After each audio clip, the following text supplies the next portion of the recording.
Hi, Footballer DT here again, and today we will be giving you a video on the multiplayer component of SimCity. Now, in video games, and more specifically older titles, your city has always existed in a vacuum. Now, that's all set to change in 2013 with the release of Maxis' newest SimCity, a game whose world is brought together through online play and a gameplay initiative the studio refers to as SimCity World. Now, the lead designer Stanley Brand says, "When I first came on this project almost 3 years ago now, one of the first things I really felt, if we were going to make the first SimCity, it had to be multiplayer." Now, for LeBrand and the team, it just made sense. Most games have a multiplayer component these days, and having an interconnected world brings the sim experience to new levels. The team thus set out with a design goal to create a game that attempted to bring to life the real-life dynamic that cities experience as they work with one another for resources and to fulfill the needs of their citizens. Now, if you create a ton of pollution in your city, it can run over into the neighboring cities in your region. Likewise, if you and the potentially millions of other cities flood the market with coal, you could drive the price way down. If you don't want to, you're not required to play with other players on a city-to-city level. Everyone gets their own region, and you only play with others if you invite them to settle in your region or open it up to everyone. Heck, you could even populate an entire region with cities that you exclusively control, manipulating them so that they create a symbiotic network that strengthens the region as a whole. If you start out alone but decide you want to invite people, Maxis is aiming to make it as easy as possible for a friends list.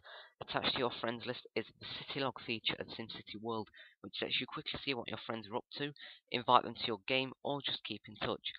CityLog gives you snappy updates on pertinent actions by people in your social circles, letting you react to what they're doing and hopefully keep you feeling like you're a part of a greater community. If that were all SimCity World had to offer, it kind of felt like a stripped-down in-game Facebook, but its real purpose is to add a bit of a competitive aspect to SimCity. For starters, there are challenges, global events that Maxis will roll out from time to time in order to get players motivated to accomplish greater goals.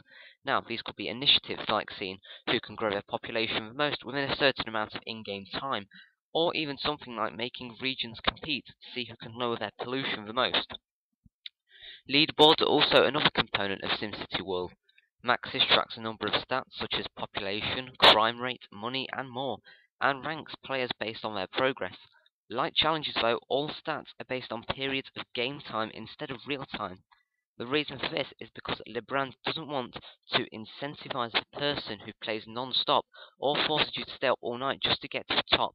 That's not quality gameplay. So, for instance, if you were trying to go for the highest income, you would only ever have your most recent in-game year counted towards your leaderboard placement. You can ignore leaderboards and challenges if you don't like being competitive, but the global market part of SimCity World is unavoidable. Commodities can be bought and sold, and essential ones like coal are finite, pushing city leaders to the marketplace.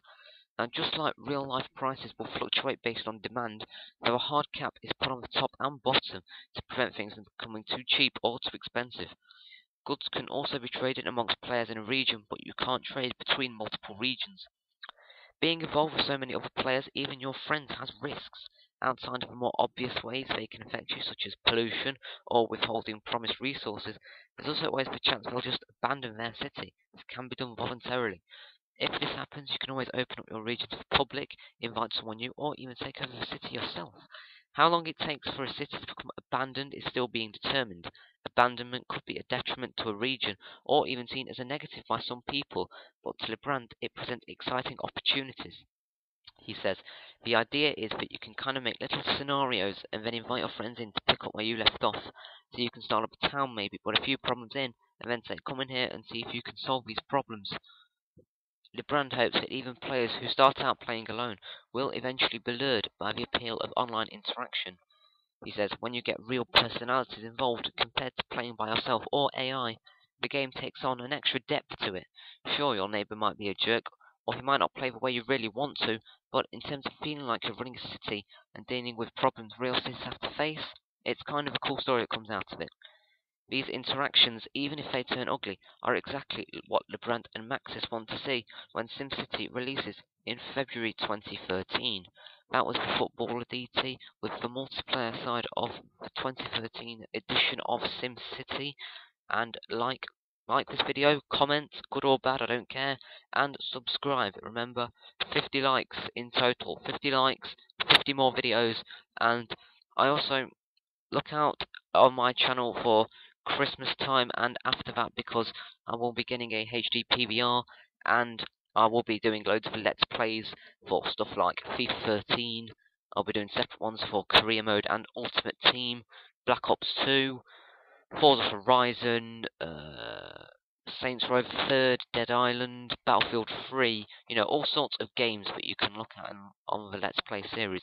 So that is the Footballer DT, and I will see you soon, guys. See you soon.